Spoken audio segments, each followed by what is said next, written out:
General Thexral of the Galactic Defense Coalition had seen combat across 40 star systems. His tactical mind had planned sieges, coordinated planetary defenses, and outmaneuvered the most dangerous species in known space. Nothing fazed him anymore. Until he visited Earth's new Seattle colony and watched human children at play. "Ambassador Wei," he said carefully, his translator struggling with the tone of disbelief in his voice, "why are those juvenile humans deliberately throwing themselves from elevated platforms?" Ambassador Sarah Wei glanced at the playground where a dozen children between ages 5 and 10 were indeed launching themselves off a climbing structure that stood 3 meters high. They landed in sand, rolled, laughed, and immediately ran back to do it again. "Oh, that's just the jungle gym," Sarah said casually. "Pretty standard playground equipment." Thexral's secondary eyelids blinked rapidly, a sign of profound confusion in his species. "They're training them for combat drops?" "What? No, they're just playing." The general watched in growing horror as a small human female, no more than 6 years old, hung upside down from a metal bar by only her knees, swinging back and forth while her companions cheered. His tactical computer automatically calculated the fall damage potential, severe cranial trauma, possible spinal injury, estimated mortality rate if grip failed, 47%. "Ambassador, that young one is suspending herself inverted over a hard surface using only the grip strength of her developing leg muscles." "This is recreational?"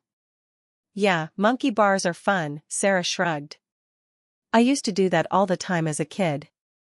Before Thexral could process this statement, a human boy, perhaps 8 years old, climbed to the top of a rope net, stood on the highest point with arms spread wide, and deliberately fell backward into a foam pit below, screaming with joy the entire way.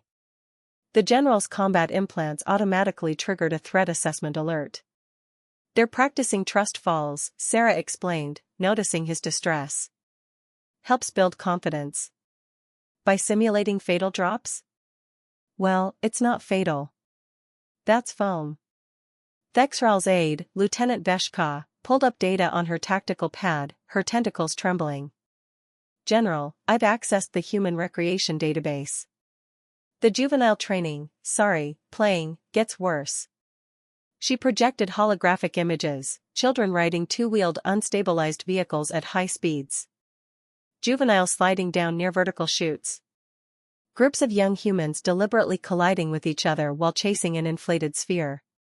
Something called a trampoline that launched children several meters into the air with no safety harness. "This one is particularly disturbing," Veshka said, highlighting a video.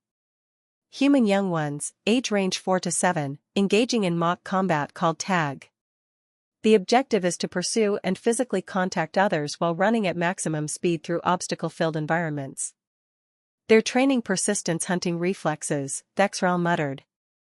"Of course they are. They're Deathworlders." "Actually," Sarah interjected, "we're just teaching them coordination, social skills, and physical fitness.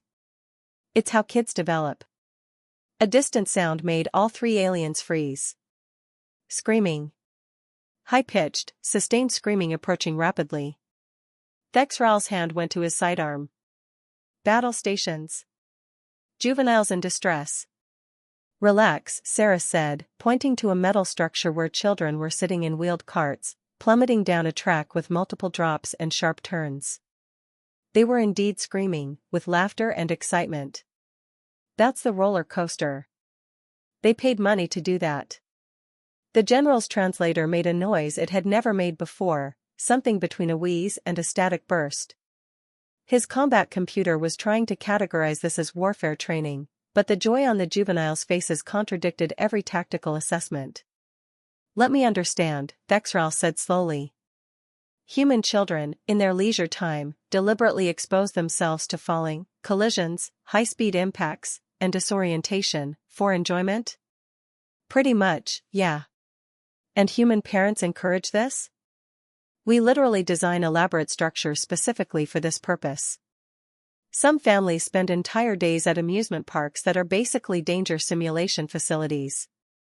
Sarah pulled up images on her datapad, roller coasters that defied physics, water slides that achieved near-terminal velocity, spinning devices that induced up to 3G of force. Veshka's tentacles had gone completely rigid.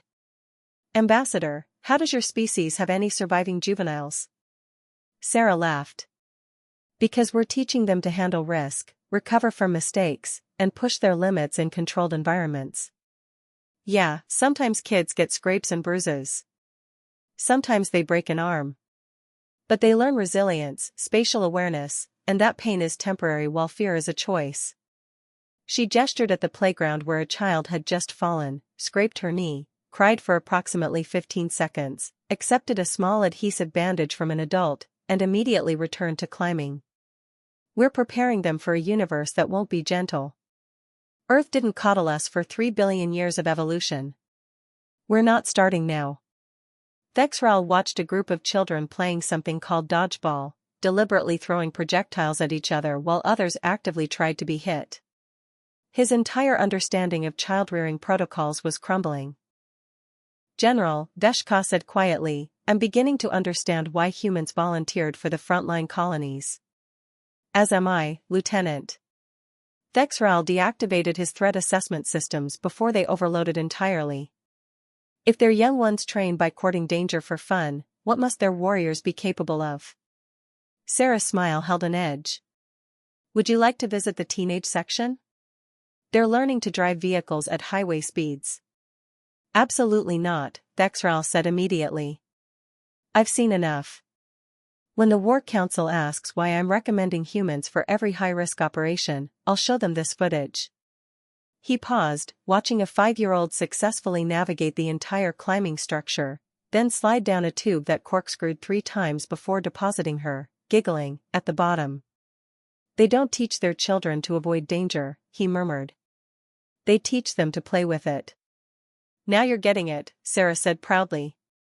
The Deathworlders were raising a generation that thought risk was recreational.